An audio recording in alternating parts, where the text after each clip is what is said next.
You guys see Ray's tweet about Elias Pettersson and how he loves watching him play, and he reminds him of Pavel Datsyuk? Well, Ray's been hot on Twitter because wasn't it a couple weeks ago he had the Matthews thing and people were attacking him for that, and then he does the EP one. Man, he tweets back at people a lot. Like, I don't have the time. I just block people. I don't want to write back. He loves it. Well, this was his opinion. He's not alone because Pettersson is lighting up the league. He had 5 points the other night. He's a superstar already. He is an exceptional player. 9 games in, he's got 15 points. 15 points. It's impressive.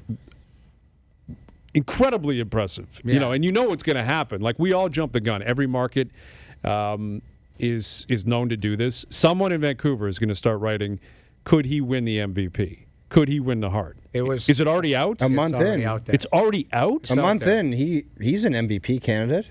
Why? Why isn't he? Because he's a rookie? There's a difference between he is today and you actually think he will. Do you really think Elias Pettersson is going to be up for the Hart? All I know is if the Vancouver Canucks get into the playoffs and he continues to do what he is doing, he should be in the conversation to be the Hart Trophy candidate because everyone had Vancouver as a dumpster fire. And if he's the guy that helped change the narrative and get them in, why not? Yeah, you can't just say no because he's a rookie. If that happens, I'll be right beside you. Okay. If he ends up with 95 points and they make the playoffs and he's the guy, absolutely he should be in contention.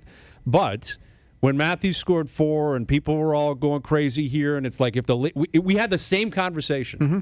We bypassed the Rookie of the Year and said Matthews is going to win the Hart. That's our job. We have to deal with what's in front of us. No, I know. If these people are doing these things on the ice, what are we supposed to just not talk about it? That's not what I'm saying. I'm not saying don't talk about Pettersson. He's just saying it's premature. But it was also premature with Austin. Absolutely it was. And guess what? He ended up with 69 points and a great year. But he had 40 goals. 40 goals.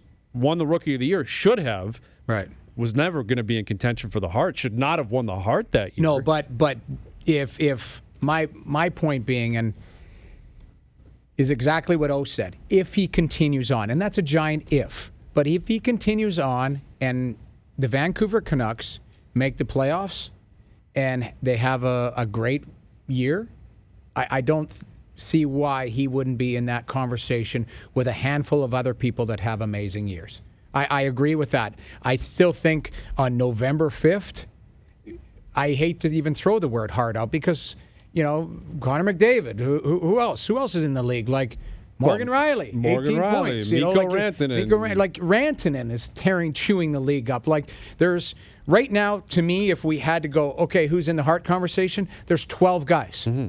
And Pettersson would be in that group right now. Top 5. But then, you know what? You're looking at, it's I would just give way him the too Hart early. Trophy today if it's for a 1 month. If it was today, you would give it to Pettersson? 1 month. Pettersson.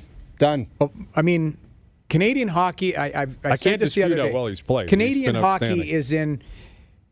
I like the fact that Canadian hockey, especially all 7 teams, have something to be excited about. Look as at the far Calgary as the players. Flames, man. If they had some goaltending, like real legit goaltending, they'd be leading the league in points.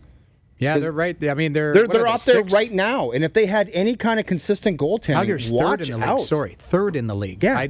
Imagine if they had goaltending. But just take a look at the 7 organizations in Canada. There's some really good players. Like Canadian hockey, or at least Canadian fans, are blessed with some great players every night. And that's exciting.